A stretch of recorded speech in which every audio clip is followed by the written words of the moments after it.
¿Alguna vez te has detenido a pensar qué secretos se ocultan en las bóvedas más seguras del mundo? En los sótanos del Vaticano, en búnkeres gubernamentales ultrasecretos, o quizás en ciudades perdidas, sepultadas bajo la arena del tiempo. ¿Y si los textos antiguos decían la verdad y existen artefactos de un poder inimaginable?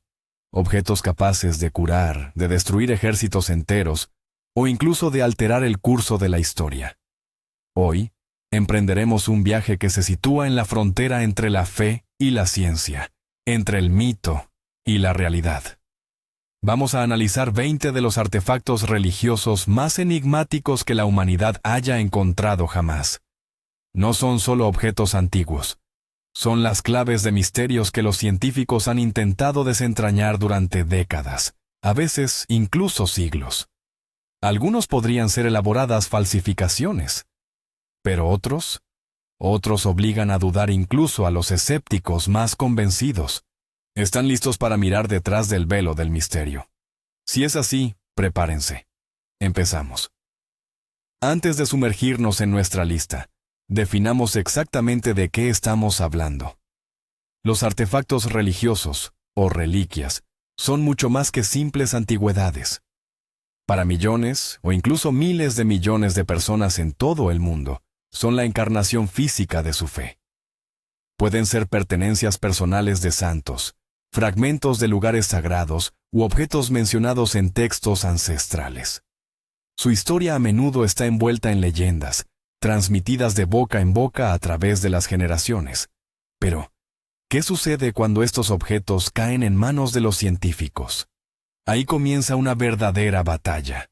Por un lado, tenemos la fe, que no requiere pruebas. Por el otro, está el frío método científico, que busca verificar, medir y explicar cada detalle. El análisis de carbono 14, la espectroscopia, las pruebas de ADN. Se emplean las tecnologías más avanzadas, y es justo aquí donde la situación se pone realmente interesante. En ocasiones, la ciencia desenmascara una falsificación con total facilidad, demostrando que la reliquia se fabricó cientos de años después de lo que se afirmaba. Pero otras veces los resultados solo añaden más misterio, dejando a los investigadores en un callejón sin salida. Precisamente de esos casos hablaremos hoy, de los artefactos que se niegan a encajar en la visión habitual del mundo. Empecemos, si les parece, con el artefacto más famoso y codiciado de toda la historia de la humanidad: el Arca de la Alianza. Según la Biblia, no era simplemente una caja, era el trono portátil del mismísimo Dios, fabricado siguiendo sus planos personales, que le fueron entregados a Moisés en el monte Sinaí. Hecha de madera de acacia y recubierta completamente en oro puro, guardaba en su interior las tablas de la ley, las que contenían los 10 mandamientos. Pero lo crucial, lo realmente importante, era su poder. El Antiguo Testamento describe cómo el arca era capaz de detener ríos, derribar murallas de ciudades, como las de Jericó, y reducir a cenizas a los enemigos de los israelitas. Un simple toque de un profano se castigaba con la muerte instantánea.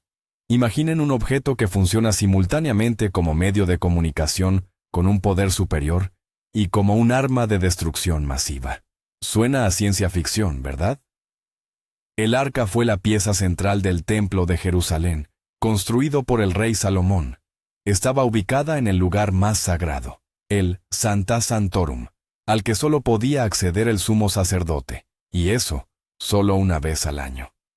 Pero en el año 587 a.C., el rey babilónico Nabucodonosor invadió y destruyó Jerusalén, y a partir de ese momento, la pista del arca se desvanece. Simplemente desapareció. ¿Qué fue de ella? Las versiones son múltiples, y cada una es más inverosímil que la anterior. Según una teoría, el profeta Jeremías la escondió en una cueva del monte Nebo, justo antes de la invasión babilónica.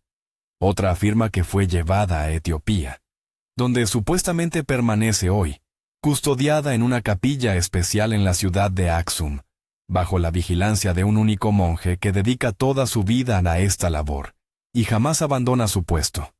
Nadie más, salvo él, tiene permitido ver el arca. Pero también existen teorías más exóticas.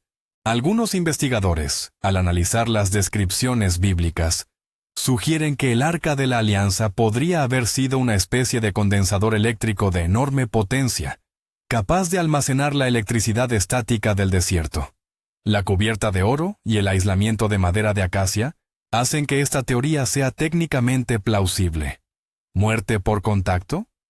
El resultado clásico de una descarga de alto voltaje. ¿La nube brillante sobre el arca? Posiblemente ionización del aire. Otros van más allá y ven en el arca un dispositivo de origen extraterrestre, una fuente de energía o un medio de comunicación dejado por nuestros creadores. La búsqueda del arca se ha mantenido durante siglos. Templarios, nazis, arqueólogos aventureros, todos han soñado con encontrarla. Pero hasta ahora, sin resultados. El Arca de la Alianza sigue siendo el mayor misterio arqueológico, un símbolo de la conexión perdida con lo divino y un objeto que, si se llega a encontrar, cambiaría nuestro mundo para siempre. Imaginen los titulares. El Arca de la Alianza ha sido encontrada. ¿Qué pasaría después? ¿Éxtasis religioso? ¿Guerras por su posesión? ¿O quizás la mayor decepción de la historia? Por ahora solo podemos especular. Y este, señoras y señores, es solo el primer artefacto de nuestra lista. Pasemos ahora al objeto que seguramente han visto en cuadros, libros y películas. La sábana santa de Turín. Se trata de un trozo de tela de lino de 4 metros, donde apenas se distingue una imagen negativa de un hombre alto con rastros de heridas que coinciden con las descripciones evangélicas de la crucifixión de Jesucristo. Para millones de creyentes, no es solo una tela. Es el sudario funerario en el que fue envuelto el cuerpo de Cristo tras ser bajado de la cruz, y donde su rostro se habría impreso milagrosamente. Para los escépticos, es una ingeniosa falsificación medieval. ¿Dónde está la verdad? Analicemos los hechos. La historia del sudario se remonta documentalmente a mediados del siglo XIV, cuando apareció en Francia. Ya en aquel entonces, su autenticidad generaba dudas, pero la verdadera explosión de interés ocurrió en 1898, cuando el fotógrafo aficionado Secondo Pia tomó las primeras imágenes de la reliquia. Al revelar las placas, quedó atónito. En el negativo, la imagen apareció como un positivo, con una claridad y un volumen increíbles. Esto significaba que la imagen en la tela era, en sí misma, un negativo fotográfico perfecto, creado siglos antes de la invención de la fotografía. ¿Cómo es posible? Desde entonces, el sudario ha sido estudiado exhaustivamente. En 1978, un grupo de científicos estadounidenses del proyecto STWERP obtuvo un acceso sin precedentes a la reliquia. Durante 5 días, 24 horas al día, la bombardearon con rayos X, ultravioleta e infrarrojos, y tomaron muestras. Sus conclusiones conmocionaron al mundo. Primero, no es una pintura. No hay rastros de pintura, pigmentos o pinceladas. La imagen se formó por el oscurecimiento superficial de las fibras superiores del lino, a una profundidad de apenas unos pocos micrones. Crear algo así con las técnicas medievales conocidas es imposible. Segundo, se encontraron rastros de sangre humana real, del grupo AB, raro en Europa pero común en Oriente Medio. Las manchas de sangre aparecieron en la tela antes de que se formara la imagen del cuerpo, lo cual es lógico si la tela estuvo en contacto con un cuerpo herido. Tercero, los científicos de la NASA que analizaron las imágenes descubrieron que éstas codificaban información tridimensional. Utilizando un analizador especial, pudieron construir un modelo volumétrico del cuerpo, algo que es imposible de lograr con una fotografía o pintura normal. Parecía que ya teníamos la prueba del milagro. Pero en 1988, cayó la bomba. El Vaticano permitió realizar la prueba de datación por radiocarbono. 3 laboratorios independientes en Oxford, Zúrich y Arizona recibieron pequeños fragmentos de la tela. Su veredicto fue unánime y estremecedor. El sudario se fabricó entre 1260 y 1390. Es decir, era una falsificación medieval. Caso cerrado. Ni mucho menos. Los defensores de la autenticidad señalaron inmediatamente una masa de inconsistencias. La muestra para el análisis se había tomado del borde del sudario, una zona reparada varias veces tras incendios. Podría ser que los científicos analizaran un remiendo medieval y no la tela original. Además, los métodos de limpieza de las muestras podrían haber distorsionado el resultado. Y la pregunta clave sigue sin respuesta. Si es una falsificación, ¿cómo demonios se hizo? Nadie ha sido capaz de recrear una copia exacta del sudario con todas sus propiedades únicas. Las teorías son muchas, desde una impresión a partir de un bajorrelieve incandescente hasta una protografía utilizando una cámara oscura. Pero ninguna explica todos los fenómenos. La sábana santa es el enigma perfecto. Parece haber sido creada a propósito para vivir en el límite.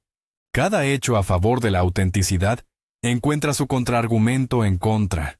Esto nos obliga a elegir: creer en un milagro o en un falsificador medieval genial que se adelantó cientos de años a su tiempo.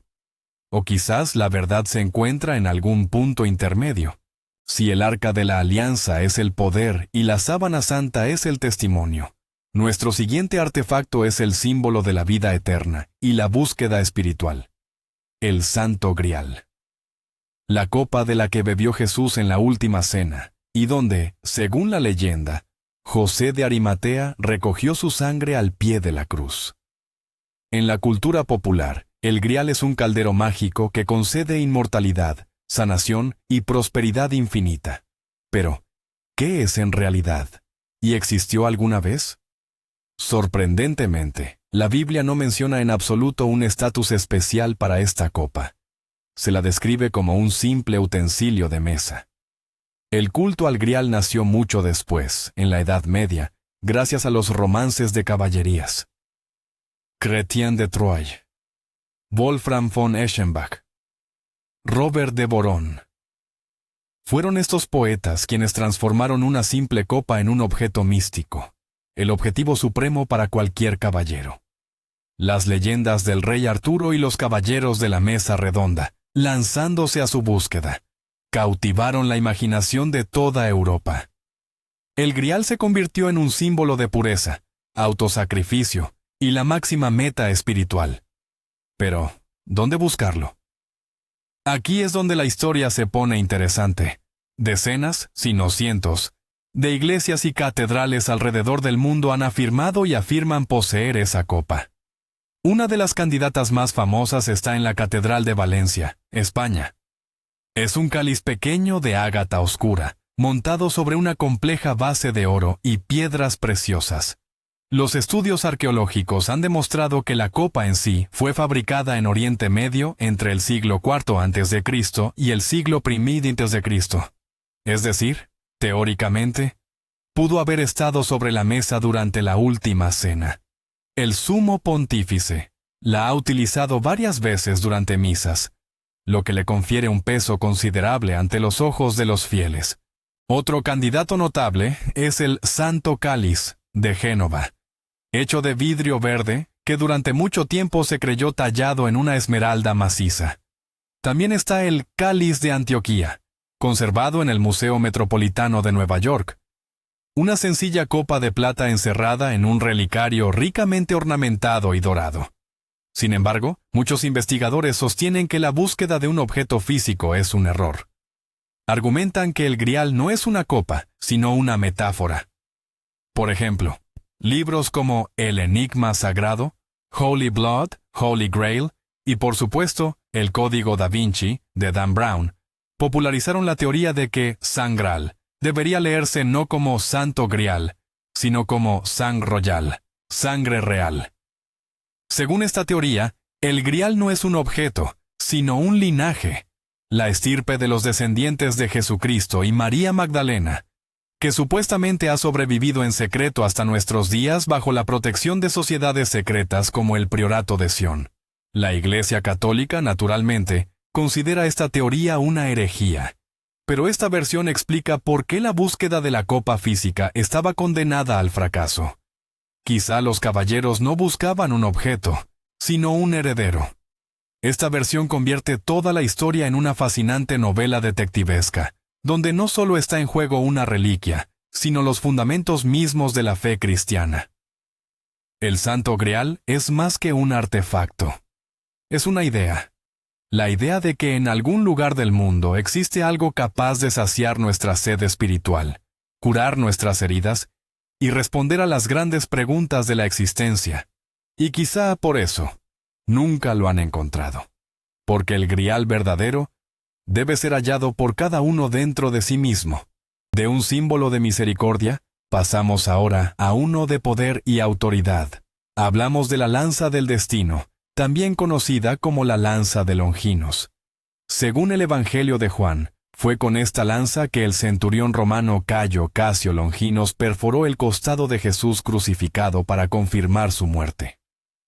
La leyenda cuenta que, en ese instante, la sangre y el agua que emanaron de la herida y salpicaron la lanza, le otorgaron un poder místico inimaginable.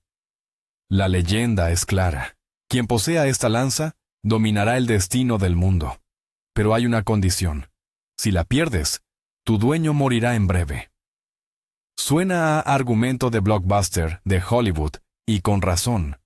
La historia de este artefacto es un verdadero thriller histórico. Las huellas de la lanza del destino se extienden por toda la historia europea. Fue propiedad del emperador Constantino el Grande, quien convirtió el cristianismo en la religión de Estado de Roma. De Carlomagno, fundador del Sacro Imperio Romano Germánico, quien, se dice, la llevó consigo en 47 campañas militares sin sufrir jamás una derrota. Federico Barbarroja, Napoleón Bonaparte. La lista de dueños legendarios es asombrosa. Cada uno de ellos alcanzó la cima del poder mientras la lanza estuvo en sus manos. El cazador de lanzas más famoso del siglo XX fue, por supuesto, Adolfo Hitler. Los secretos ocultistas del Tercer Reich son tema para otra conversación, pero la lanza del destino ocupaba un lugar central. Hitler estaba obsesionado. Cuando vio la lanza en el Museo de Hofburg en Viena, sintió su aura mística y decidió que debía ser suya. Tras el Anschluss de Austria en 1938, su primera orden fue trasladarla a Nuremberg, el centro ideológico del nazismo. Creía que con la lanza en su poder, su Reich sería invencible. Y de hecho, mientras la tuvo, la Alemania nazi cosechó una victoria tras otra. Pero he aquí la ironía del destino. El 30 de abril de 1945, las tropas estadounidenses tomaron el búnker en Nuremberg y se apoderaron de la lanza. Apenas unas horas después, Adolfo Hitler se suicidó en su propio búnker en Berlín. La leyenda se había cumplido con aterradora precisión. Hoy, la llamada lanza de Viena se guarda de nuevo en el Hofburg. ¿Pero es la auténtica? Una vez más, como sucedió con el Grial, tenemos varios pretendientes. Además de la vienesa, está la lanza del Vaticano, custodiada en la Basílica de San Pedro en Roma, y la lanza de Armenia, en el tesoro de Echmiadzin. ¿Cuál de ellas es la verdadera? Los científicos han investigado la lanza de Viena. El análisis metalúrgico reveló que la punta fue forjada entre los siglos 7 y 8 de nuestra era, es decir, cientos de años después de la crucifixión. Sin embargo, en ella hay incrustado un pequeño clavo, que se dice es uno de los clavos de la Santa Cruz. El análisis de este clavo indica que sí pudo haber sido fabricado en el siglo I en Palestina. Es posible que este clavo sea la verdadera fuente de poder, y que la punta de la lanza sea simplemente un engaste posterior para una reliquia más antigua y significativa. La lanza del destino es un símbolo poderosísimo, un emblema de cómo la fe y la mística pueden influir en la política y la historia reales. ¿Fue solo la autosugestión de grandes dictadores y emperadores que creyeron en el poder del artefacto y por ello actuaron con más determinación? ¿O la lanza contiene realmente una energía capaz de alterar el curso de los acontecimientos? Puede que nunca tengamos la respuesta.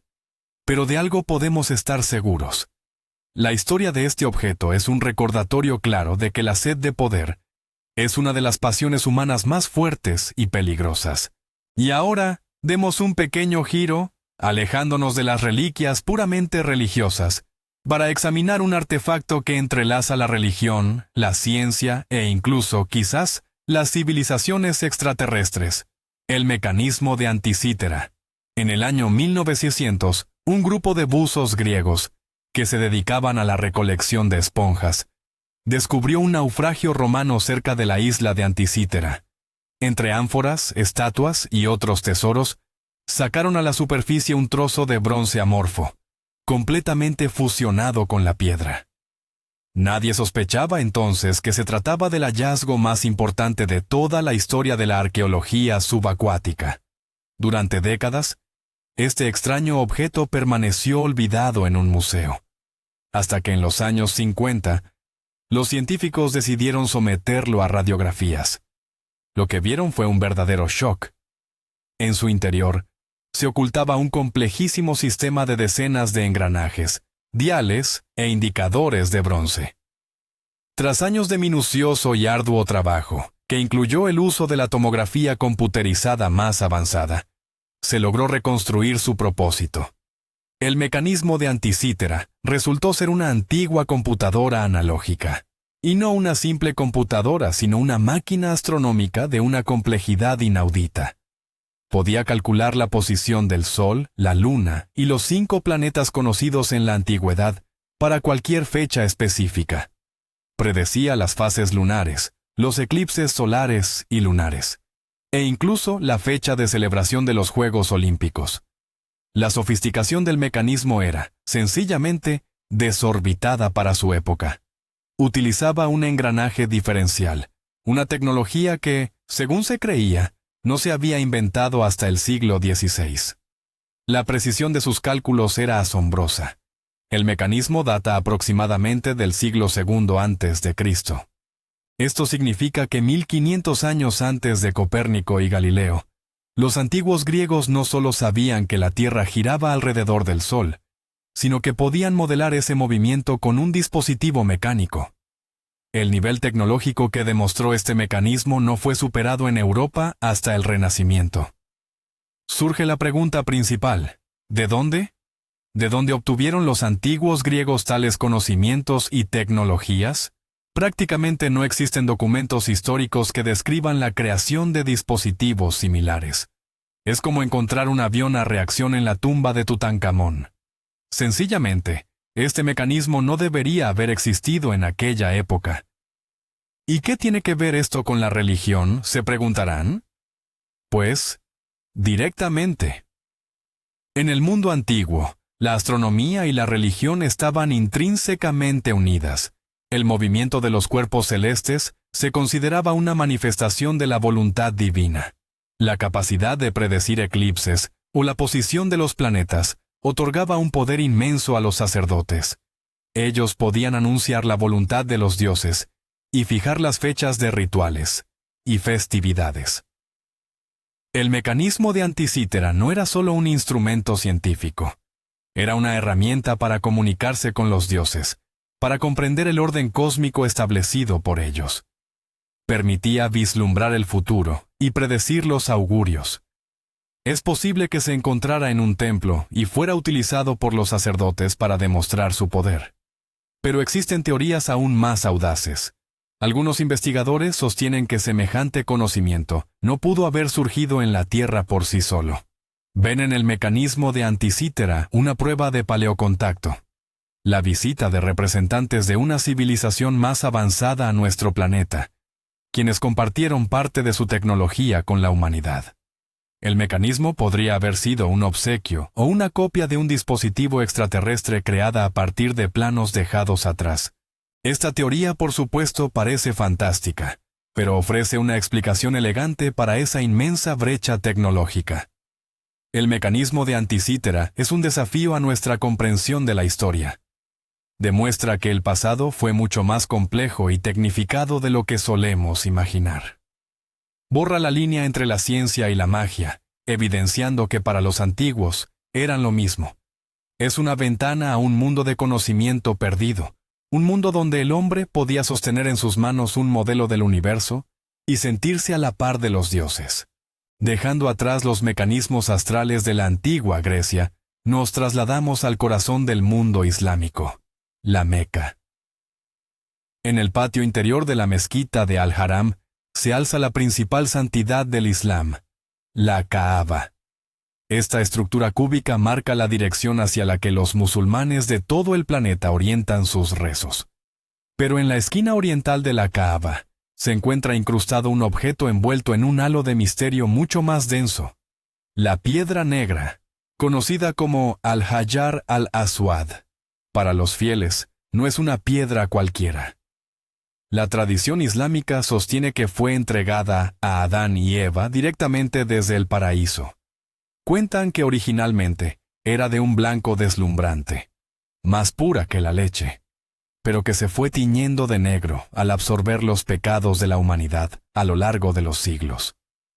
El profeta Mahoma fue crucial en su historia, pues la colocó en su ubicación actual durante la reconstrucción de la Kaaba. Durante el Hajj, la peregrinación anual, los devotos buscan completar 7 vueltas alrededor de la Kaaba y, si tienen la oportunidad, besar o, al menos, tocar la piedra negra. Este rito simboliza la renovación de la alianza con Dios. La pregunta es, ¿qué representa esta roca desde una perspectiva científica? Y justo aquí es donde empieza la intriga, porque la verdad es que nadie lo sabe a ciencia cierta. Llevar a cabo una investigación científica exhaustiva es imposible debido a consideraciones religiosas. Es demasiado sagrada como para permitir que los geólogos extraigan una muestra para un análisis de laboratorio. Todo el conocimiento que poseemos se fundamenta en la inspección visual, las descripciones históricas y los datos indirectos. La piedra es de forma ovalada, de aproximadamente 30 centímetros de diámetro, y ha sido pulida hasta el brillo por millones de manos. De hecho, no es una roca monolítica, sino varios fragmentos unidos y contenidos dentro de un marco de plata. Esto se debe a los múltiples daños que ha sufrido en su turbulenta historia. Fue robada, rota e incluso afectada por incendios. El gran misterio sigue siendo su origen. ¿Cuál es su composición? La hipótesis científica más aceptada sugiere que se trata de un meteorito. Esta idea encaja perfectamente con la tradición islámica de su procedencia celestial. Además, los meteoritos han sido venerados desde tiempos inmemoriales como mensajeros divinos. Hay descripciones históricas que afirman que la piedra puede flotar en el agua, una cualidad propia de algunos tipos de meteoritos o pseudometeoritos, como la piedra pómez. Otras teorías proponen que podría ser ágata, basalto o incluso un fragmento de vidrio de impacto, creado por la caída de un gran meteorito en la arena del desierto.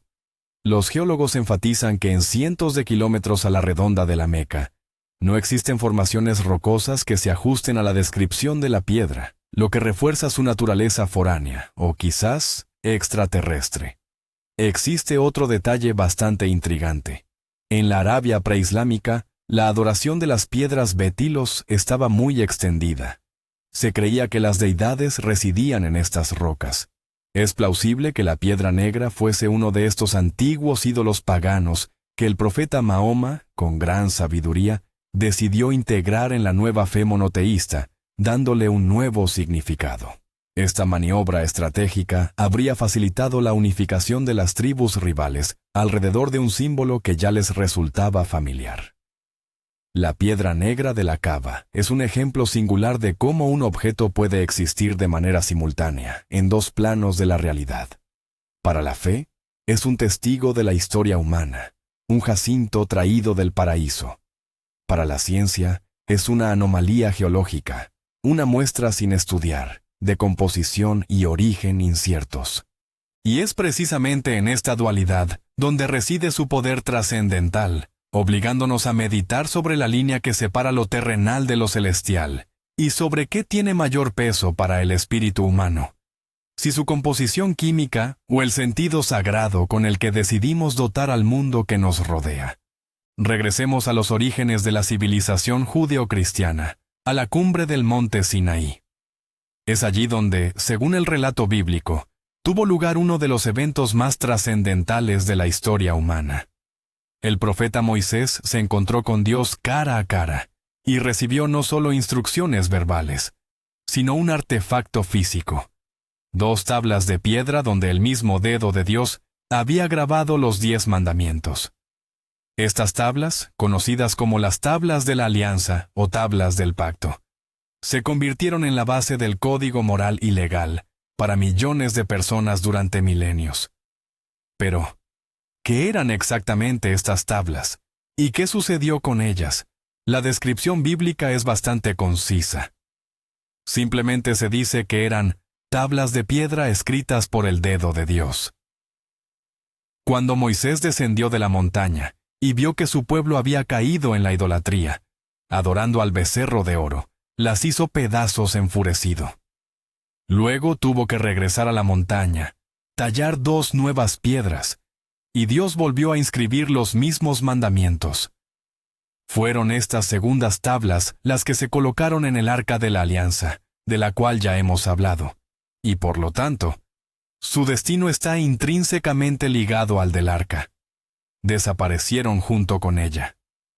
Pero tomémonos un momento para actuar como arqueólogos, y analicemos esta historia desde una perspectiva científica. Primero, ¿de qué tipo de piedra estaban hechas? Algunas tradiciones sostienen que eran de zafiro, no el zafiro azul que conocemos, sino un zafiro transparente, casi cristalino. La leyenda dice que fueron extraídas del mismísimo trono de Dios. Esto es increíblemente poético, por supuesto, pero poco probable desde un punto de vista práctico. El zafiro es un mineral extremadamente duro. Grabarle texto en condiciones de campo habría sido extraordinariamente complejo. La mayoría de los académicos se inclinan por una piedra más común en la región del Sinaí, como el granito o el basalto. Segundo, ¿qué había escrito en ellas? Estamos acostumbrados a la imagen de 2 tabletas redondeadas en la parte superior, con 5 mandamientos en cada una. Pero esto es solo una convención artística que surgió en la Edad Media. Los tratados antiguos del Oriente Próximo a menudo se escribían en 2 tablillas idénticas, una para cada parte del acuerdo. En este caso, una para Dios y una para el pueblo de Israel. Así que es posible que ambas tablas contuvieran el texto completo y duplicado del Decálogo. La tercera y más grande incógnita es la tecnología, escritas por el dedo de Dios. ¿Cómo debemos interpretar esto? ¿Literalmente? ¿Que una energía emanada de la esencia divina quemó o grabó las letras en la piedra? Esto nos lleva directamente al terreno de la ciencia ficción y las teorías de paleocontacto. Quizás fue una tecnología avanzada, similar al grabado láser, que los antiguos no pudieron describir de otra manera que como el dedo divino. O quizás sea una metáfora, que el texto fue dictado por Dios, pero inscrito por el propio Moisés. Esta opción suena más racional, pero inevitablemente le resta un poco del milagro descrito en la Biblia. La búsqueda de las tablas, al igual que la del arca, continúa. Si se lograran encontrar, sería el descubrimiento arqueológico más grande de la historia. Imaginemos el análisis del material, el estudio del estilo de escritura. Podría darnos respuestas cruciales sobre los orígenes de la Biblia y la historia temprana de Israel. No obstante, lo más probable es que las tablas de la alianza permanezcan para siempre en el reino de la fe. Son el símbolo de un pacto inquebrantable entre el hombre y una fuerza superior. Y a diferencia de la piedra de la que fueron hechas, este pacto no es tan fácil de romper.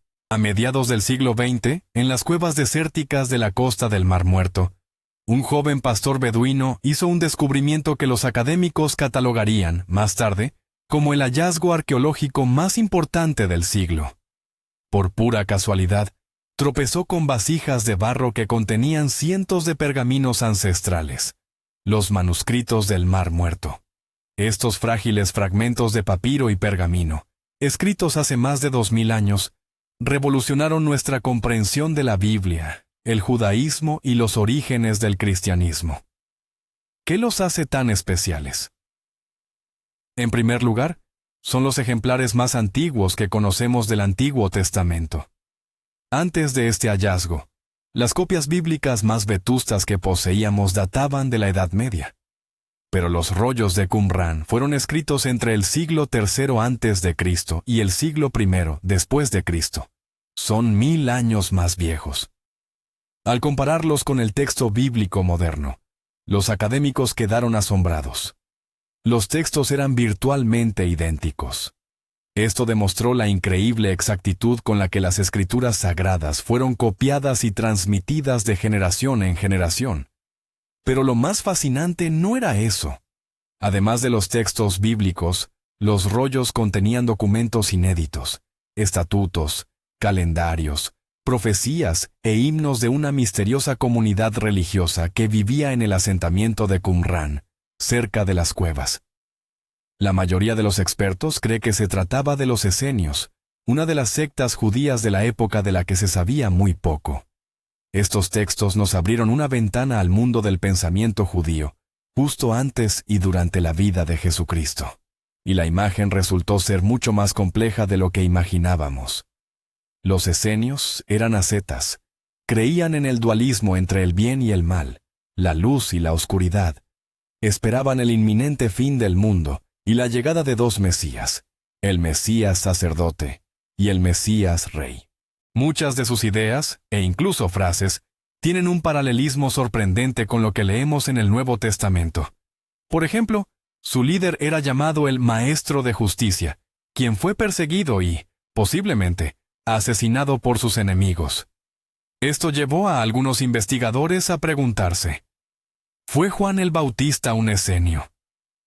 ¿O acaso el mismo Jesús tuvo vínculos con esta comunidad? Estas preguntas generaron encendidos debates. La publicación y traducción de los rollos se demoró durante décadas, lo que dio lugar a una oleada de teorías conspirativas. Se llegó a decir que el Vaticano estaba ocultando deliberadamente los manuscritos que podrían socavar los cimientos de la fe cristiana. Por ejemplo, si se encontrara un rollo que mencionara a Jesús como un simple maestro y no como el Hijo de Dios, o que lo describiera como un hombre casado. En realidad, la mayoría de los retrasos se debieron al arduo y complicado trabajo de ensamblar miles de pequeños fragmentos en un solo cuerpo, como un puzzle gigantesco. Lo cierto es que no se encontró ninguna bomba capaz de destruir el cristianismo en los rollos. El nombre de Jesús nunca se menciona en ellos. Sin embargo, siguen siendo un enigma. ¿Quién los escribió exactamente? ¿Fueron realmente los esenios? ¿O podría tratarse de una biblioteca sacada del Templo de Jerusalén antes de su destrucción? ¿Qué nos dicen los llamados textos criptográficos o cifrados que se encontraron entre ellos? Y el misterio más grande de todos, el rollo de cobre. A diferencia del resto, este no está escrito en pergamino, sino grabado sobre una fina lámina de cobre. Y no contiene textos religiosos, sino una lista de 64 ubicaciones donde se esconden innumerables tesoros, toneladas de oro y plata. ¿Es esto un mapa real de los tesoros del Templo de Jerusalén, escondidos de los romanos, o una simple mistificación literaria? Ninguno de los tesoros mencionados en el rollo ha sido encontrado jamás. Los manuscritos del Mar Muerto no son tanto un artefacto místico, sino más bien intelectual. Su enigma no reside en propiedades sobrenaturales, sino en las preguntas que nos obligan a plantearnos sobre nuestra propia historia, nuestra fe y el origen de nuestras ideas. Pero ahora, centrémonos en unos artefactos que se sitúan justo en la frontera entre la religión ancestral, la ciencia ficción y el misticismo más puro. Las calaveras de cristal. Se trata de réplicas de cráneos humanos, talladas a partir de bloques macizos de cuarzo transparente o ahumado. Su origen está envuelto en un halo de misterio, y las propiedades que se les atribuyen son realmente alucinantes. La leyenda cuenta que son un legado de civilizaciones ancestrales, como los mayas, los aztecas o incluso los míticos atlantes. Supuestamente, solo existen 13 calaveras milenarias. Y la creencia popular afirma que, al reunirlas todas, revelarán un conocimiento inmenso sobre el universo, evitando el fin del mundo o, por el contrario, provocándolo. Algunos esotéricos insisten en que estas calaveras son una especie de ordenadores cósmicos que albergan toda la información de la historia de la humanidad.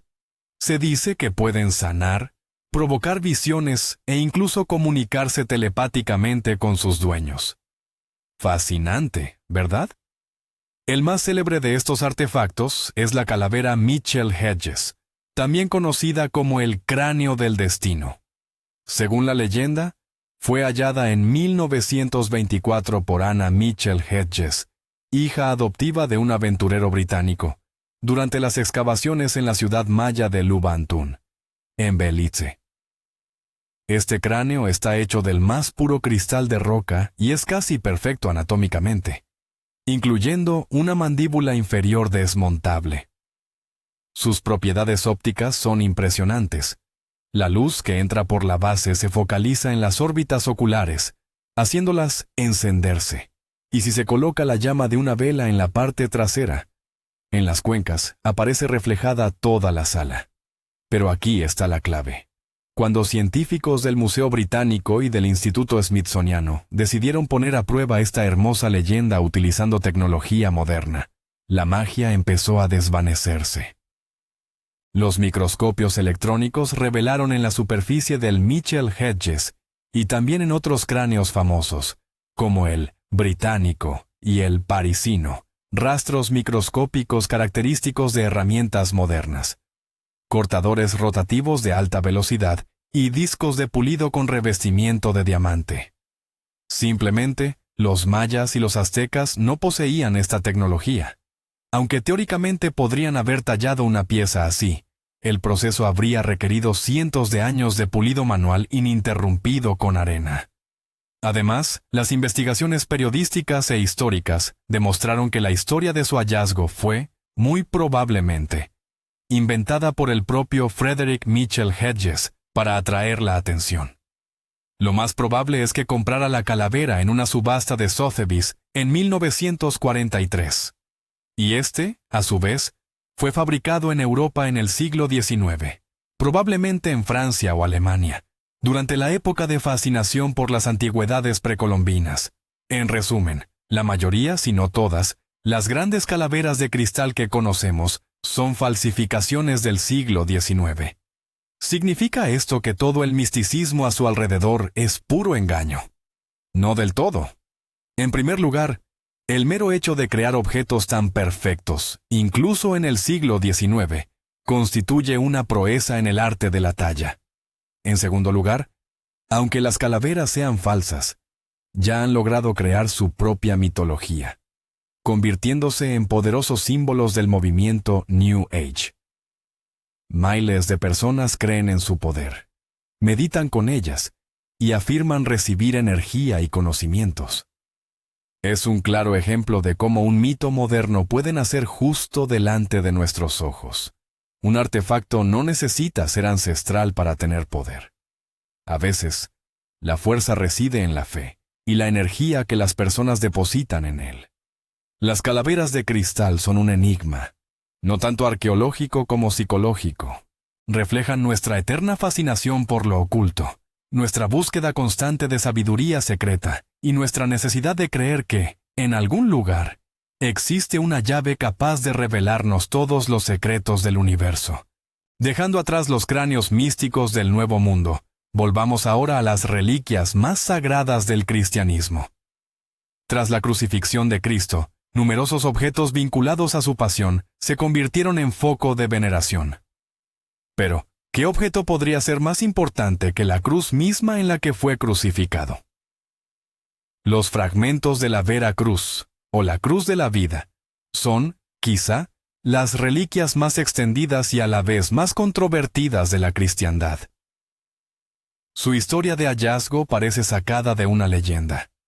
En el siglo IV de nuestra era, Helena, la madre del emperador romano Constantino el Grande, emprendió una peregrinación a Jerusalén, a pesar de su avanzada edad. Por orden suya, se llevaron a cabo excavaciones en el Gólgota, lugar donde, según la tradición, Jesús había sido crucificado. Los trabajadores desenterraron 3 cruces.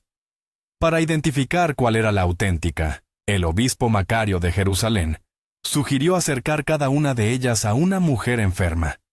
2 de las cruces no produjeron ningún efecto, pero la tercera la curó. Así, de acuerdo con la leyenda, fue hallada la vera cruz. Helena dejó una parte de la cruz en Jerusalén, y la otra, junto con los clavos, la envió a su hijo en Constantinopla. A partir de ese momento, comenzó la asombrosa historia de la proliferación de la reliquia.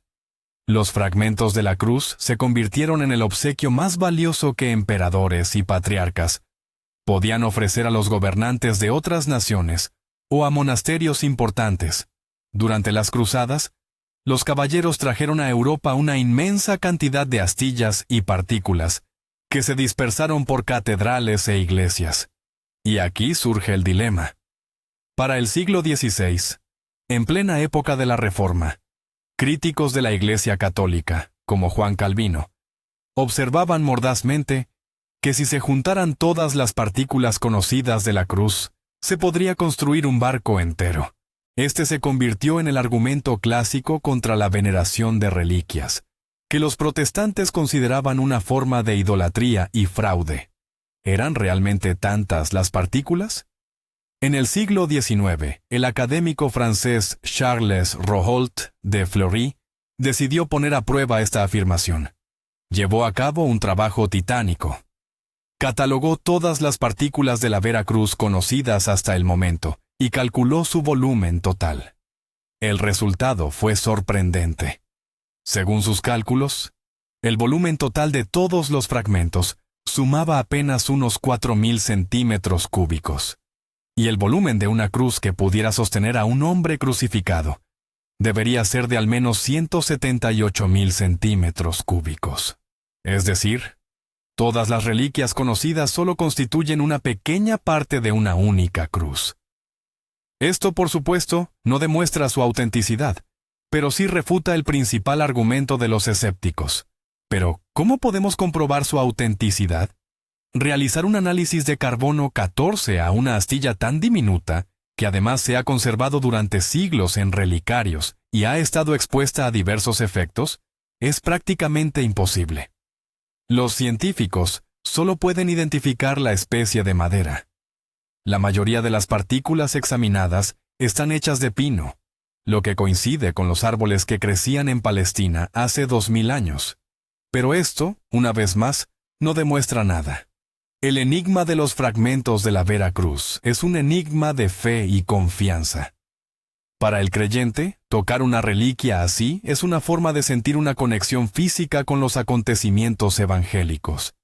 Para el escéptico, es solo un trozo de madera vieja. La verdad, como siempre, se halla en un punto intermedio. Sin duda, entre los miles de fragmentos, existen numerosas falsificaciones creadas en la Edad Media para atraer peregrinos. Pero ¿quién puede afirmar con certeza que no hay al menos uno que realmente recuerda el contacto de las manos de Cristo? Esta incertidumbre es lo que mantiene viva a la reliquia, obligando a cada generación a decidir por sí misma la cuestión de su autenticidad. Dejemos por un momento las historias bíblicas para adentrarnos en las leyendas europeas, que no obstante, están íntimamente ligadas a la mitología cristiana. La espada en la piedra. Una imagen que evoca instantáneamente el nombre del rey Arturo, los caballeros de la mesa redonda, el mago Merlín y el castillo de Camelot. Según la versión más conocida de la leyenda, tras la muerte del rey Uther Pendragón, Gran Bretaña cayó en la anarquía. Para determinar al heredero legítimo, Merlín colocó en una plaza una piedra con un yunque, del cual sobresalía una espada clavada. La inscripción rezaba: «Quien logre extraer esta espada del yunque, será por derecho de nacimiento el rey de toda la tierra inglesa». Muchos caballeros, fuertes y nobles, lo intentaron sin éxito, y solo el joven Arturo, un humilde escudero, extrajo la hoja con facilidad, demostrando así su derecho al trono. Esta historia es el clásico mito del elegido. que postula que la verdadera grandeza no se define por la fuerza o el linaje, sino por la pureza de corazón y el destino. Pero, ¿qué pasaría si les dijera que la espada en la piedra no es solo un cuento? ¿Qué existe en realidad? En Italia, en la Toscana, en la cima del monte Montesiepi, se alza una capilla. Dentro, sobresaliendo directamente del suelo de piedra, se encuentra la empuñadura y varios centímetros de la hoja de una espada antigua. Y no se trata de una instalación moderna, es la espada de San Galgano. La historia de Galgano Guidotti es asombrosamente similar, casi un reflejo, a la de Arturo. Galgano vivió en el siglo XII y era un caballero noble, pero disoluto y cruel. Un día, tuvo una visión del arcángel San Miguel, quien lo llamó a renunciar a la vida mundana. Galgano se rió y replicó que le sería más fácil clavar su espada en una piedra que cambiar su vida. Con estas palabras, golpeó la roca con su espada, esperando que se partiese. Pero la hoja, para su asombro, penetró en la piedra como un cuchillo en mantequilla. Aturdido por el milagro, Galgano abandonó la caballería, se hizo ermitaño y se instaló cerca de aquel lugar. Tras su muerte, fue canonizado y se construyó una capilla alrededor de la espada.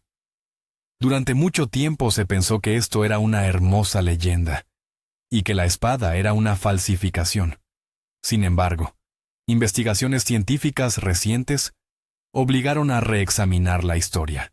Científicos de la Universidad de Pavía realizaron un análisis metalúrgico de la espada, utilizando un escaneo de radar para no dañar la reliquia.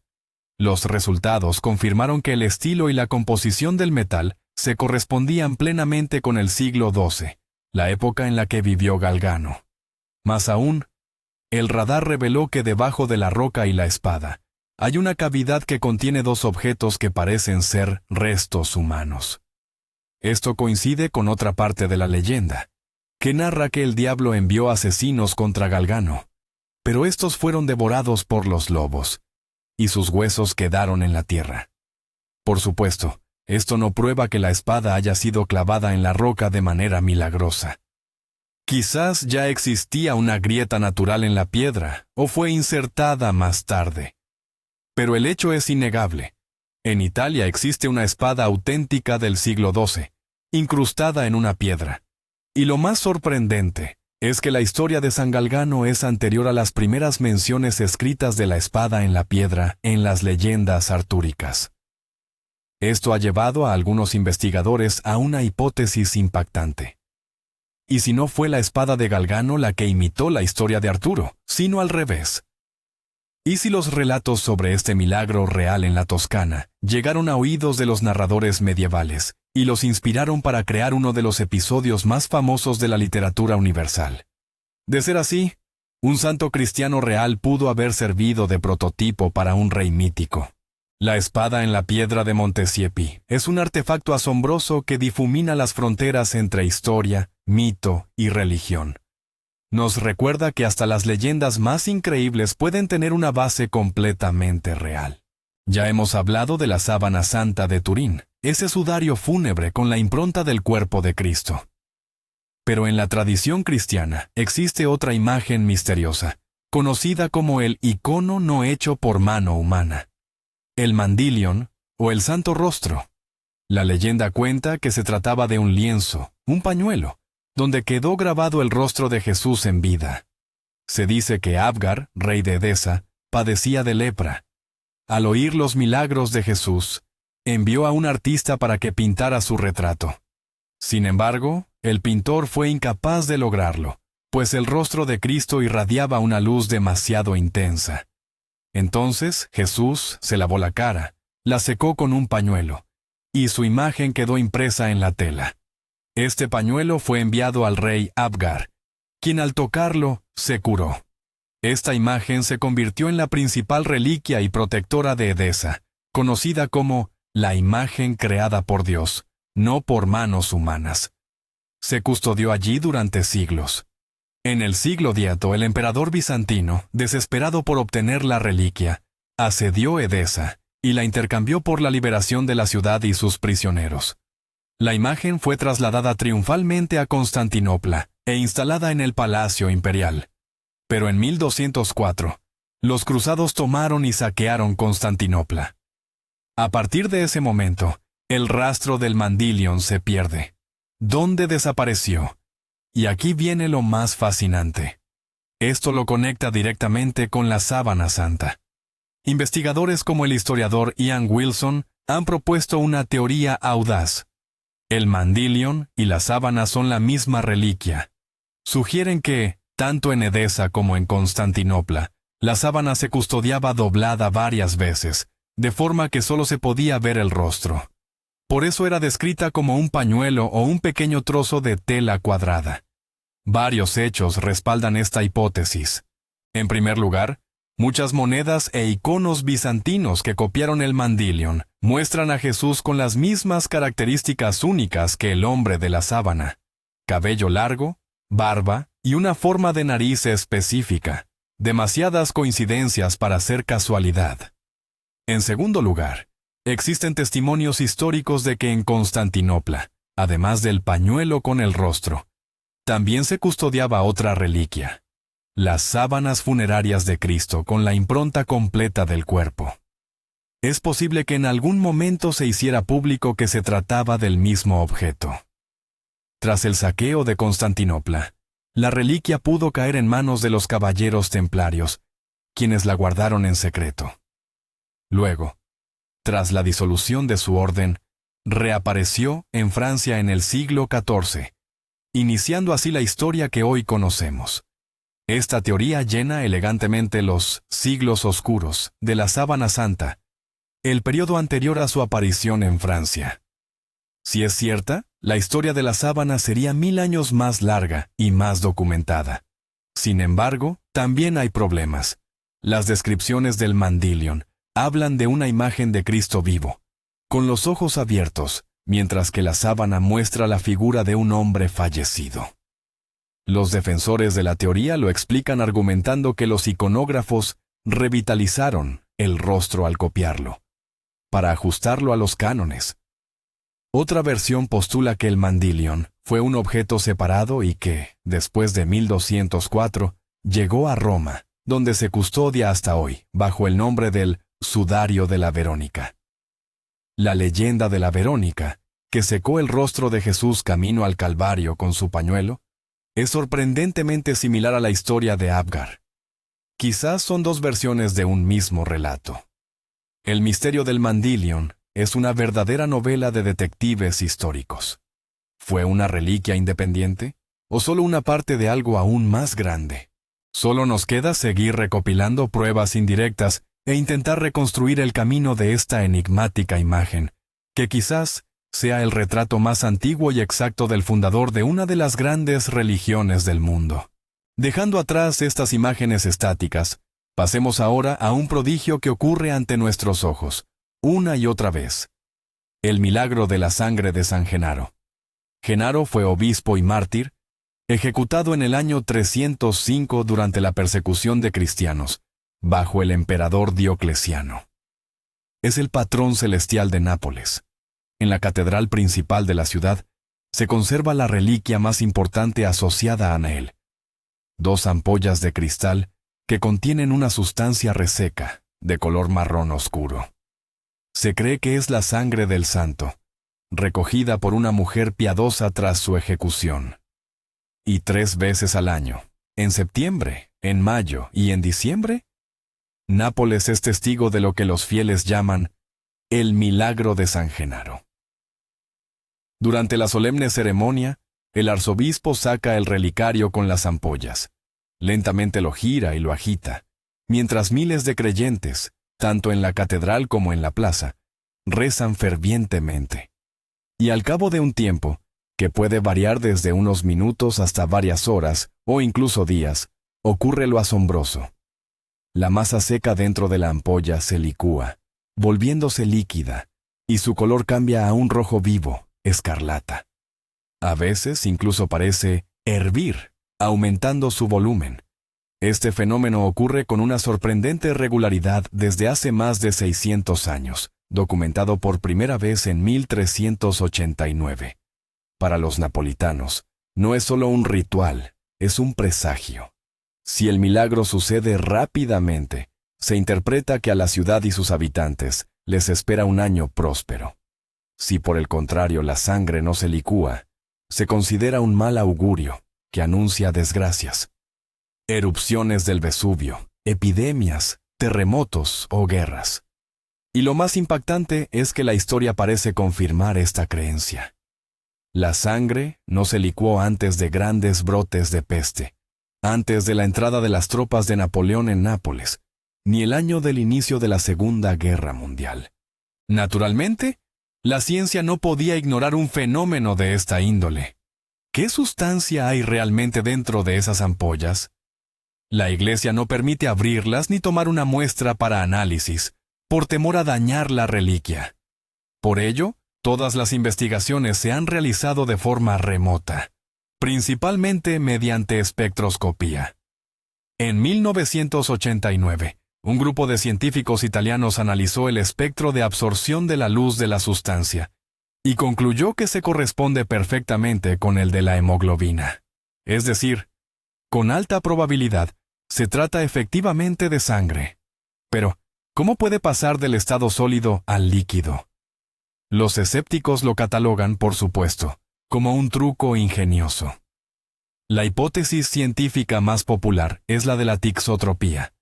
Los fluidos tixotrópicos son geles que se vuelven líquidos al ser agitados o sometidos a tensión mecánica, y luego vuelven a solidificarse en reposo. Un ejemplo de esto es el ketchup o ciertas pinturas. En la década de los 90, químicos italianos lograron crear en el laboratorio un gel a base de hidrato de óxido de hierro, que por color y comportamiento era muy similar al contenido de la ampolla. Ellos afirmaron que los alquimistas medievales bien podrían haber poseído el conocimiento para crear dicha sustancia. Sin embargo, esta teoría presenta puntos débiles. Primero, nadie ha presenciado que el relicario sea agitado con fuerza. El arzobispo realiza movimientos suaves y lentos. Segundo, la licuefacción no siempre ocurre. A veces tarda horas, y otras veces no sucede en absoluto, lo cual resulta extraño para un simple proceso químico. Además, el volumen y la viscosidad del líquido varían cada vez. El milagro de San Genaro sigue siendo una de las anomalías mejor documentadas y más intrigantes. Es la confrontación ideal entre la fe y la ciencia.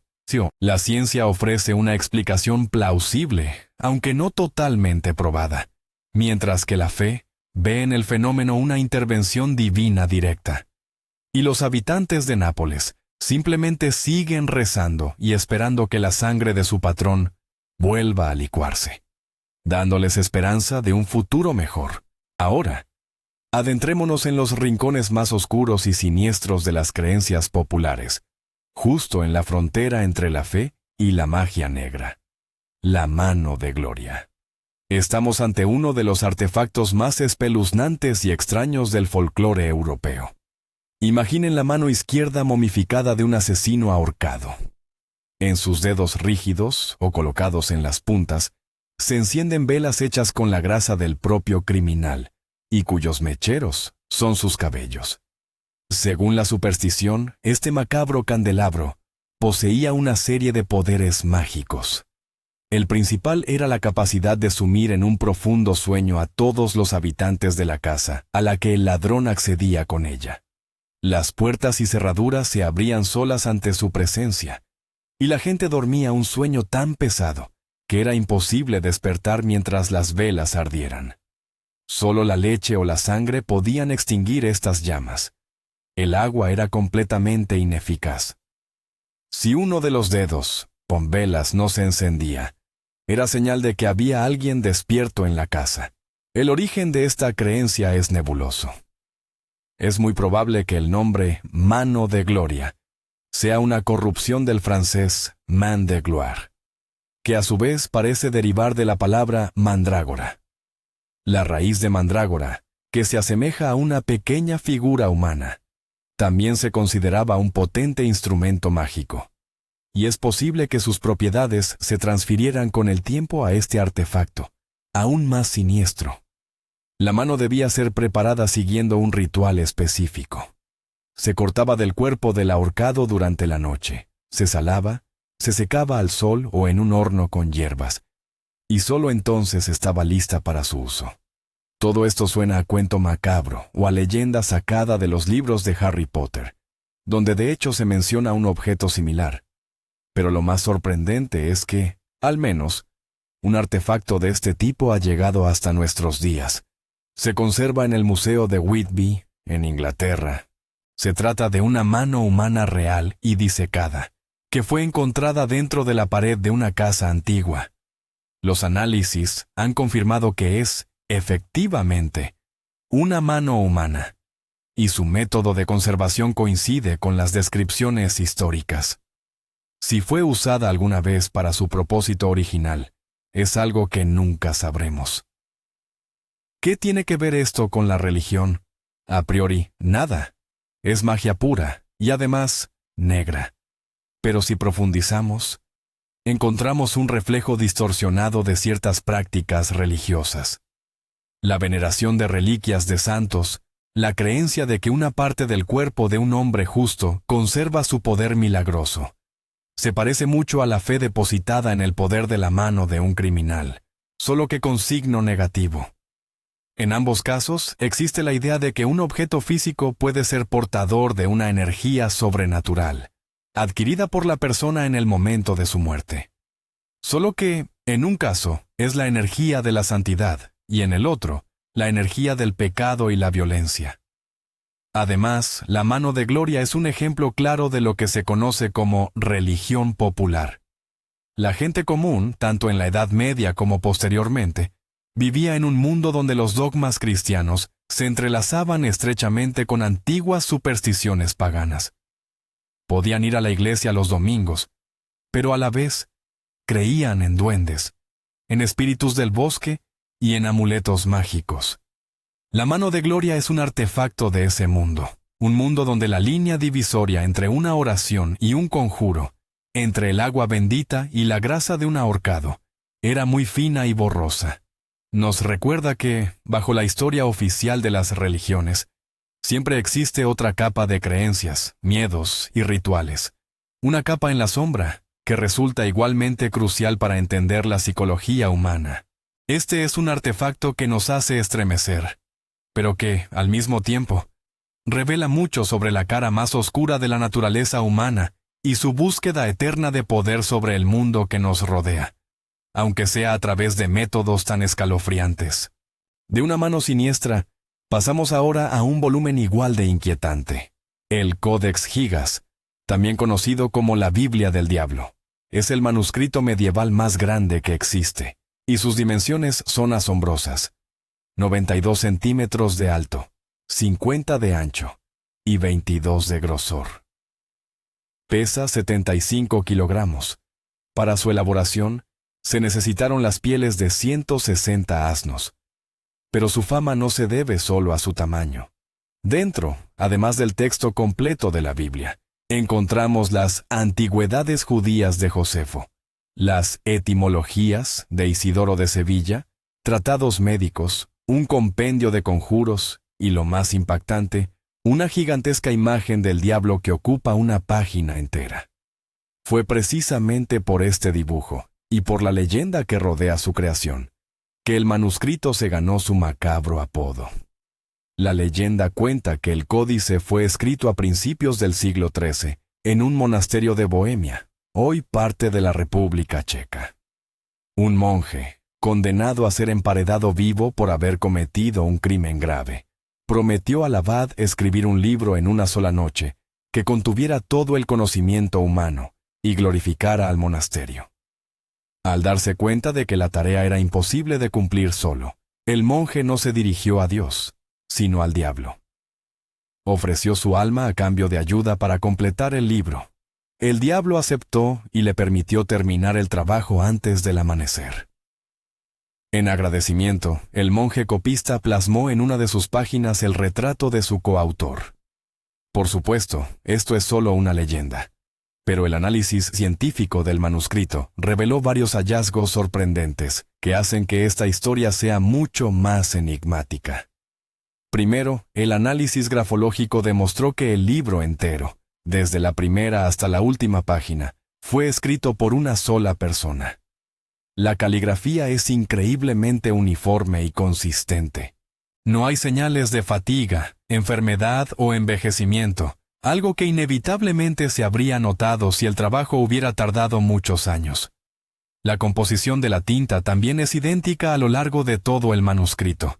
Los paleógrafos calcularon que, para llevar a cabo tal volumen de trabajo, sin contar ilustraciones ni caligrafía, se habrían necesitado al menos 5 años de escritura ininterrumpida, día y noche. Si consideramos el ritmo de trabajo normal de un monje medieval, la tarea habría tomado entre 20 y 30 años. ¿Cómo pudo una sola persona mantener una identidad caligráfica absoluta durante tanto tiempo?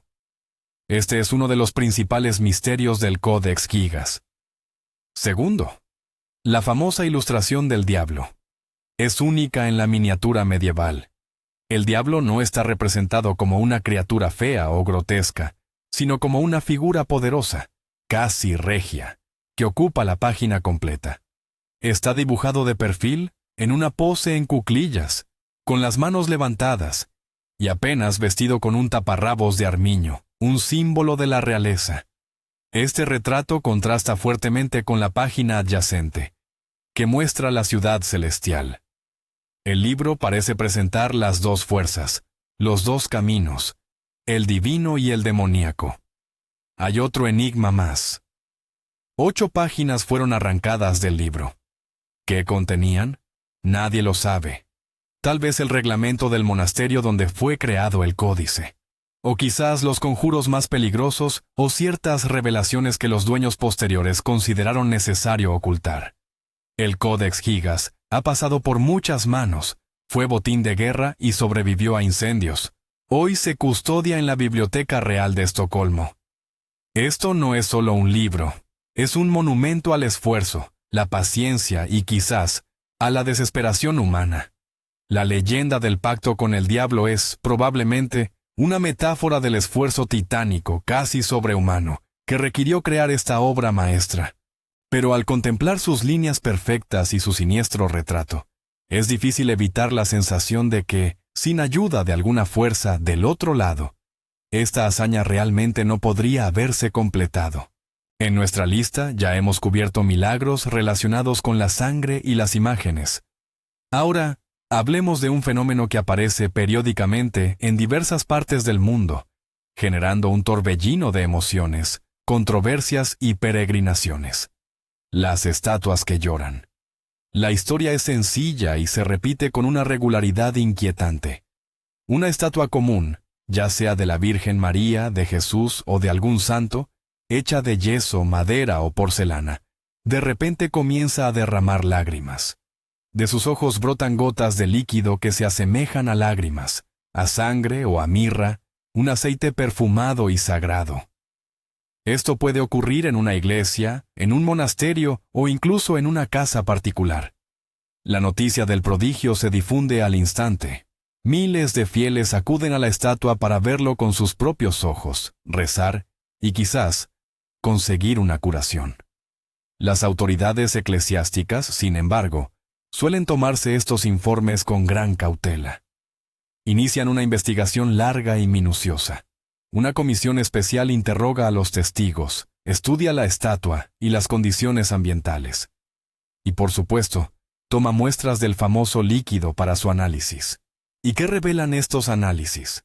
Los resultados varían enormemente. En la inmensa mayoría de los casos, no hay rastro de milagro. Las lágrimas resultan ser simple agua. Condensación causada por cambios de temperatura. O bien, puede tratarse de resina que supura de la madera de la que está hecha la escultura. A menudo, la causa son microfisuras en el material por donde se filtra la humedad, o incluso el pegamento utilizado para fijar los ojos de la imagen. Tampoco son raros los casos de fraude descarado. Personas que buscan llamar la atención, alcanzar la fama o lucrarse con los peregrinos, pueden verter discretamente agua o aceite. En un caso muy sonado en Italia, la policía descubrió que el dueño de una estatua llorosa controlaba el suministro de las lágrimas de sangre mediante un mando a distancia. Sin embargo, existen incidentes que escapan a una explicación sencilla. Uno de los más notorios ocurrió en la ciudad japonesa de Akita, en la década de los 70. Una talla de madera de la Virgen María en el monasterio local no solo lloró, sino que también sangró. Además, una de las monjas, la hermana Agnes Sasagawa, recibió supuestas revelaciones de la imagen. El fenómeno duró varios años y fue presenciado por cientos de personas, incluidos equipos de televisión. Científicos de la Universidad de Akita analizaron el líquido. Su conclusión fue inequívoca. Las lágrimas eran fluido lagrimal humano y la sangre era sangre humana auténtica, de grupo AB. Nadie pudo explicar cómo apareció esto en una estatua de madera. Tras una prolongada investigación, primero el obispo local y luego el Vaticano reconocieron oficialmente los sucesos de Akita como de naturaleza sobrenatural. Otro caso bien documentado ocurrió en Siracusa, Sicilia, en 1953. Un bajorrelieve de yeso del corazón de María, colgado sobre la cama de un matrimonio, comenzó a derramar lágrimas humanas. El fenómeno duró 4 días y fue atestiguado por cientos de personas. El análisis químico, realizado por una comisión de médicos, confirmó que la composición del líquido era idéntica a las lágrimas humanas. Este suceso también fue reconocido por la Iglesia como un milagro auténtico. El fenómeno de las estatuas que lloran es un campo de batalla entre la fe, la ciencia y la psicología. Los escépticos argumentan que, incluso en los casos inexplicables, siempre hay una causa racional, simplemente que todavía la desconocemos. Quizás sean reacciones químicas raras o efectos capilares. Los creyentes lo ven como un signo divino, una llamada al arrepentimiento o una muestra de compasión hacia la humanidad. Los psicólogos, por su parte, hablan de histeria colectiva y del poder de la sugestión, donde la gente ve lo que quiere ver. Pero, ¿cómo se explican los resultados de los análisis químicos? Las estatuas que lloran permanecen en la frontera de nuestra comprensión, obligándonos a preguntarnos, ¿es el mundo material capaz de desafiar ocasionalmente las leyes de la física? ¿O es que simplemente aún no conocemos todas esas leyes? Dejando de lado las maravillas, pasemos a los enigmas tecnológicos que se adelantaron tanto a su tiempo, que parecen haber sido forjados no por manos humanas, sino por dioses o incluso por extraterrestres. Hablemos del pilar de hierro de Delhi. En el complejo Qutuba Minar, en Delhi, se alza una estructura asombrosa, un pilar de hierro de más de 7 metros de altura y cerca de 6,5 toneladas de peso. Según las inscripciones, fue erigido entre los siglos IV y V de nuestra era en honor al rey Chandragupta II. Pero lo realmente increíble no es su historia, sino su estado de conservación. Después de permanecer a la intemperie bajo el clima monzónico de la India durante más de 1500 años, la columna está prácticamente libre de óxido. Solo tiene una fina capa de pátina que, irónicamente, la protege de una mayor corrosión. ¿Cómo es esto posible? Cualquier trozo de hierro abandonado en tales condiciones se habría desintegrado por completo en pocas décadas. Sin embargo, esta columna permanece como si hubiera sido fundida ayer mismo. Esto ha generado una avalancha de mitos y leyendas. Se llegó a decir que estaba hecha de hierro meteórico, que por naturaleza no se oxida, o que los antiguos metalúrgicos indios poseían tecnologías secretas que se perdieron con el tiempo. Los defensores de la teoría del paleocontacto, por supuesto, la declararon un artefacto de origen extraterrestre. ¿Pero qué dice la ciencia? Las investigaciones modernas han levantado el velo del misterio, aunque no lo han disipado del todo. El análisis químico revela que la columna está hecha de un hierro sorprendentemente puro, con un 99,72% de contenido. Pero el secreto principal no reside en la pureza, sino en las impurezas. El metal contiene una cantidad inusualmente alta de fósforo, y es precisamente este fósforo, al reaccionar con el hierro y el oxígeno en presencia de humedad, el que crea sobre la superficie una película casi invisible de fosfato de hierro. Esta película actúa como una capa protectora pasiva que impide la corrosión. Es decir, los antiguos maestros, sin saberlo, crearon esencialmente un acero inoxidable, 1500 años antes de su invención oficial. Pero eso no es todo. La técnica de fabricación de la columna también es impresionante. No se trata de una fundición sólida. Fue forjada a partir de piezas individuales de hierro esponjoso, soldadas entre sí mediante soldadura de fragua. Imaginen el trabajo titánico.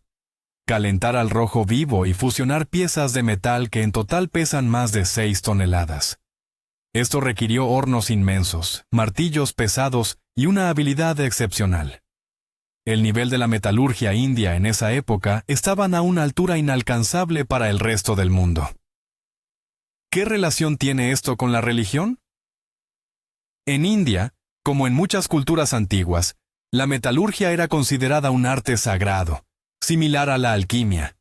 Los herreros no eran simples artesanos, sino casi magos, capaces de transformar la piedra, que es el mineral, en metal. La columna de hierro no es solo un monumento a un rey, es también una davaja, un pilar ritual que simboliza el eje del mundo, la conexión entre el cielo y la tierra. Según las creencias locales, si te paras de espaldas a la columna e intentas rodearla con los brazos hasta unir tus dedos, cualquier deseo que pidas se hará realidad. El pilar de Delhi es un artefacto que se encuentra en la intersección de la ciencia, la tecnología y la fe. Nos demuestra que las civilizaciones antiguas poseían conocimientos que apenas estamos redescubriendo. ¿Fueron estos conocimientos el resultado de una larga evolución y descubrimientos accidentales? ¿O son fragmentos de una gran protociencia heredada de culturas aún más antiguas y desaparecidas? El enigma del pilar de Delhi es el enigma del conocimiento perdido. Volvamos a recordar al profeta Moisés. Ya hemos hablado de las tablas de la ley que recibió en el monte Sinaí, pero poseía otro atributo de poder no menos crucial: su vara o cayado. Según la Biblia, esta no era simplemente un trozo de madera, era el instrumento a través del cual obraba el poder de Dios. Con ella, Moisés realizó el primer milagro ante el faraón egipcio, convirtiéndola en una serpiente que devoró las serpientes de los sacerdotes. Con esta misma vara, provocó muchas de las 10 plagas sobre Egipto. Con un golpe, dividió las aguas del Mar Rojo para guiar a su pueblo, y con ella hizo brotar agua de una roca en el desierto para saciar la sed de los israelitas. El cayado de Moisés es el arquetipo del bastón mágico, símbolo de autoridad divina y de la capacidad de obrar milagros. Pero, ¿qué tipo de vara era exactamente? La Biblia no ofrece una descripción detallada. Era simplemente el palo que Moisés utilizaba para pastorear sus ovejas antes de recibir el llamado de Dios. Algunas tradiciones sostienen que estaba hecho de madera de almendro. Existe incluso una leyenda más fantástica, según la cual la vara fue creada por Dios el 6º día de la creación, entregada a Adán, y luego pasó por una sucesión de patriarcas hasta llegar a Moisés. Supuestamente, tenía grabados los nombres sagrados de Dios. Tras la muerte de Moisés, se cree que la vara fue guardada en el templo de Jerusalén, junto con el arca de la alianza. Su rastro, por lo tanto, se pierde tras la destrucción del templo por los babilonios. ¿Dónde pudo haber desaparecido? Al igual que con el arca, existen múltiples teorías. Una de ellas afirma que fue escondida y que aún se encuentra en algún lugar bajo el monte del templo. Otra sugiere que fue trasladada y hoy constituye una de las reliquias más importantes del Islam. De hecho, en el Palacio Topkapi de Estambul, en el pabellón del manto sagrado, se guarda una vara que, según se afirma, es el auténtico cayado de Moisés. Fue traída a Estambul por el sultán Selim Rimidwa, tras la conquista de Egipto en el siglo XVI. Por supuesto, demostrar su autenticidad es imposible. Es una cuestión de fe, pero examinemos este artefacto desde otra perspectiva. ¿Qué pasaría si las descripciones bíblicas de los milagros fueran en realidad representaciones metafóricas de fenómenos o tecnologías reales? Tomemos, por ejemplo, la transformación de la vara en serpiente. Algunos ilusionistas egipcios todavía realizan un truco con la cobra del Nilo que, al presionar un punto específico en su cuello, entra en un estado cataléptico y se pone rígida como un palo. Quizás Moisés, habiendo crecido en la corte del faraón, conocía este secreto. ¿La separación de las aguas? Algunos académicos lo relacionan con fenómenos naturales, como un tsunami provocado por el volcán de Santorini, o un fuerte viento que habría retirado el agua en zonas poco profundas. En este caso, la vara habría sido solo un instrumento simbólico con el que Moisés gestionaba estas fuerzas. ¿Agua de la roca? Es posible que Moisés, como experimentado habitante del desierto, supiera exactamente dónde golpear la roca porosa para encontrar una fuente de agua oculta. Claro está, estas explicaciones racionales despojan a la historia de su aura milagrosa, pero no minimizan la grandeza de Moisés como el líder que logró sacar a su pueblo de la esclavitud. La vara de Moisés, sea real o mítica, permanece como un símbolo poderoso. Es el símbolo de que, en manos de una persona guiada por un propósito superior, incluso el objeto más sencillo puede convertirse en una herramienta capaz de cambiar el mundo. Y quizás, la verdadera magia no reside en la vara en sí, sino en la fe y la voluntad de quien la empuña. Ahora, viajemos a México, a los artefactos que han desatado, quizás, la más encendida polémica en la comunidad científica. Estas piezas se han convertido en la bandera de los defensores del creacionismo, la teoría de la creación del mundo que rechaza la evolución. Hablamos de las figurillas de Acámbaro.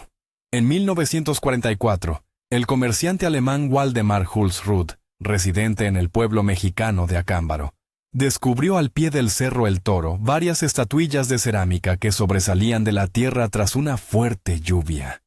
Intrigado, contrató a un agricultor local para que excavara. El resultado superó cualquier expectativa.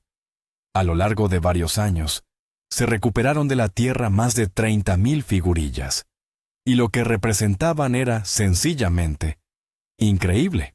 Junto a estatuillas humanas de diversas razas, desde polinesios hasta caucásicos, había una inmensa cantidad de figuras de dinosaurios, de especies muy variadas: triceratops, estegosaurios, iguanodones, tiranosaurios. Y lo más chocante de todo, había muchas composiciones donde humanos y dinosaurios interactuaban. Había hombres montados en dinosaurios, escenas de caza de reptiles gigantes, o personas jugando con crías de estos animales. Si estas figurillas son auténticas, le dan un vuelco total a nuestra visión del mundo. Según la ciencia oficial, los dinosaurios se extinguieron 65 millones de años antes de la aparición del ser humano. La coexistencia de humanos y dinosaurios es la piedra angular de las teorías creacionistas, que sostienen que la Tierra es mucho más joven y que todas las criaturas vivientes fueron creadas simultáneamente. Las figurillas de Acámbaro fueron, para ellos, un auténtico regalo, una prueba material de su postura. Jules Rudd afirmaba que las figuras pertenecían a una cultura precolombina desconocida, que habitó la zona hace miles de años. Pero la comunidad científica reaccionó con enorme escepticismo desde el principio. Arqueólogos que visitaron el lugar señalaron que las excavaciones se habían realizado de manera caótica, sin seguir metodologías científicas. Además, las figuras estaban en perfecto estado, sin grietas ni desperfectos, algo extraño para cerámica tan antigua. Tampoco tenían la capa de pátina característica, y lo más importante, nunca se había encontrado nada parecido en ninguna otra parte de México. Entre los años 50 y 60 se hicieron varios intentos de datación usando análisis de radiocarbono y termoluminiscencia. Los resultados fueron contradictorios. Algunas pruebas arrojaron una antigüedad de miles de años, mientras que otras indicaron que las figuras habían sido horneadas hacía muy poco. Los escépticos sostienen que los resultados positivos se deben a la contaminación de las muestras orgánicas o a fallos metodológicos. Hoy, la mayoría de los arqueólogos coinciden en que las figurillas de Acámbaro son un fraude monumental. Lo más probable es que fueran fabricadas por la familia del mismo agricultor que contrató Jules Root, y se las vendían a él, aprovechando su ingenuidad y su pasión por el coleccionismo. Los lugareños contaron que moldeaban las figuras por la noche, inspirándose en las ilustraciones de cómics, libros y películas sobre dinosaurios. Esto explica la gran variedad de especies y el hecho de que a menudo no coincidan con las reconstrucciones científicas. No obstante, los defensores de su autenticidad no se dan por vencidos. Señalan la enorme cantidad de figuras. Fabricar 30.000 piezas sin ser detectados habría sido muy difícil. Además, afirman que entre los reptiles representados hay especies que eran desconocidas por la ciencia en los años 40, pero que fueron descubiertas posteriormente. Y siguen planteando la pregunta fundamental: ¿qué pasa si la ciencia se equivoca? ¿Y si los antiguos humanos realmente vieron dinosaurios vivos, tal vez los últimos de una especie en extinción? Las figurillas de Acámbaro son un ejemplo clásico de artefactos incómodos. Simplemente no encajan en la visión científica aceptada.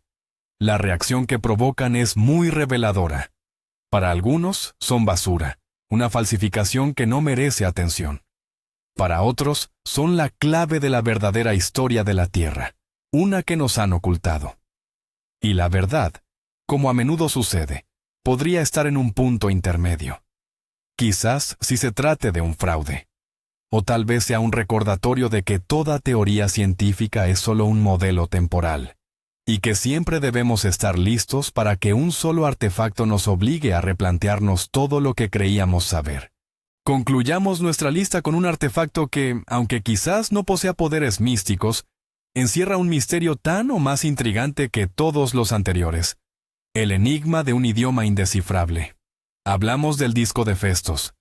En 1908, el arqueólogo italiano Luigi Pernier estaba excavando el palacio minoico de Festos, en la isla de Creta. En un depósito del templo, descubrió un pequeño disco de arcilla cocida, de unos 16 centímetros de diámetro. Ambas caras estaban cubiertas por una espiral de extraños símbolos, impresos en la arcilla antes de ser cocida. Este era el famoso disco de Festos. Los académicos comprendieron de inmediato que se trataba de un hallazgo único. En primer lugar, es el texto impreso más antiguo de la historia. Los símbolos no fueron dibujados a mano, sino aplicados con sellos o cuños prefabricados. Es decir, 2500 años antes de Gutenberg, los minoicos ya utilizaban el principio de la tipografía móvil. En segundo lugar, y lo más crucial, nadie sabe qué dice. La escritura del disco de Festos no se parece a ningún sistema de escritura conocido. Contiene solo 242 signos, agrupados en palabras separadas por líneas verticales. Los símbolos únicos son 45. Entre ellos, encontramos representaciones de personas, un hombre corriendo, una cabeza con plumas, animales, un pájaro, un pez, un gato, plantas, barcos, armas e instrumentos. El disco data aproximadamente del año 1700 a.C., el apogeo de la civilización minoica. Desde su descubrimiento, las mentes más brillantes de la criptografía y la lingüística han luchado por descifrarlo. Pero hasta ahora, sin éxito. ¿Por qué es tan difícil de descifrar? Primero, el texto es demasiado breve. Para una decodificación fiable de una escritura desconocida, se necesita mucho más material. Segundo, ignoramos en qué idioma está escrito. ¿Es un dialecto minoico? ¿O tal vez el idioma de otra cultura con la que los cretenses tuvieron contacto? Tercero, desconocemos la naturaleza de su contenido. ¿Es un himno religioso? ¿Un conjuro? ¿Una lista de bienes? ¿Un edicto real? ¿Un poema? El enfoque para el desciframiento varía drásticamente según la respuesta. Existe una gran cantidad de teorías e hipótesis. Algunos académicos intentan encontrar paralelismos con otras escrituras antiguas, como los jeroglíficos egipcios o la escritura luvita. Otros emplean métodos matemáticos y estadísticos, analizando la frecuencia y el orden de los símbolos. Un tercer grupo sostiene que ni siquiera es escritura, sino algún tipo de juego, calendario o referencia astronómica. También hay versiones más exóticas, como que se trata de un mensaje de la Atlántida o, incluso, de civilizaciones extraterrestres. Su singularidad y aislamiento han llevado a algunos investigadores a sugerir que podría ser una falsificación fabricada por el propio arqueólogo Pernier. Sin embargo, la mayoría de los especialistas rechazan esta teoría. La tecnología de fabricación y el estilo de las imágenes son totalmente coherentes con la época minoica. ¿Qué relación tiene el disco de Festos con la religión? Una relación directa. Fue hallado en un complejo de templos, lo que sugiere fuertemente una función religiosa o ritual. Muchos de sus símbolos, como la cabeza con plumas o el escudo, tienen paralelos en el arte religioso minoico. La mayoría de los investigadores coinciden en que el disco contiene un texto sagrado, quizás un himno dedicado a la diosa madre, la deidad central del panteón minoico. Si esto es así, estamos ante un fragmento de una religión perdida, una clave para entender el mundo espiritual de una de las civilizaciones más enigmáticas y brillantes del mundo antiguo. El disco de Festos es un símbolo del silencio de la historia. Permanece ante nosotros. Podemos tocarlo, estudiar cada uno de sus símbolos, pero no nos habla. Es un desafío a nuestro intelecto, un recordatorio fascinante de cuánto desconocemos aún sobre nuestro pasado. Y quizás, ahí radica su principal valor. Nos obliga a seguir buscando, a hacernos preguntas y a mantener la esperanza de que, un día, este círculo de arcilla, al igual que muchos otros artefactos de nuestra lista, finalmente nos revele su secreto. Y así, llegamos al final de nuestro viaje a través del mundo de los artefactos religiosos más enigmáticos, desde el Arca de la Alianza, capaz de destruir ciudades, hasta un disco de arcilla que guarda el silencio de una lengua perdida. ¿Qué tienen en común todas estas historias? Una observación simple, pero crucial. Nuestro mundo es mucho más complejo y misterioso de lo que parece a simple vista. Cada uno de estos 20 objetos desafía nuestra visión habitual del mundo. Pensemos en el sudario de Turín, con su imagen tridimensional imposible de falsificar incluso con la tecnología actual. El mecanismo de Anticitera, que prueba que nuestros ancestros poseían tecnologías que considerábamos modernas. O la sangre de San Genaro, que se niega obstinadamente a obedecer las leyes de la química ante miles de testigos. Estos artefactos son zonas fronterizas, puntos donde la fe choca con el escepticismo, el milagro con la ciencia, la historia con el mito. Nos demuestran que la ciencia no tiene respuesta para todo, y que la fe, a su vez, no es siempre ciega ni infundada. Quizás la verdad no consiste en elegir un bando, sino en aprender a existir en este espacio de incertidumbre, manteniendo siempre la mente abierta y el pensamiento crítico. Estos objetos no son simples trozos de madera, piedra o metal. Son espejos que reflejan la búsqueda eterna de la humanidad. La búsqueda de significado, la conexión con algo más grande que nosotros mismos, y las respuestas a las grandes preguntas. ¿Quiénes somos? ¿De dónde venimos? ¿Y a dónde vamos? Gracias por habernos acompañado y por sumergirse en estos asombrosos misterios. Si les ha gustado este video, no olviden darle me gusta, eso ayuda muchísimo a nuestro canal. Y por supuesto, suscríbanse para no perderse nuestras próximas y fascinantes investigaciones. Y ahora, la pregunta clave para ustedes. ¿Cuál de estos artefactos les impactó más? ¿Y creen que hay algo más detrás de ellos que simple historia y casualidad? Déjenos su opinión en los comentarios, nos encantará leerles. Hasta la próxima.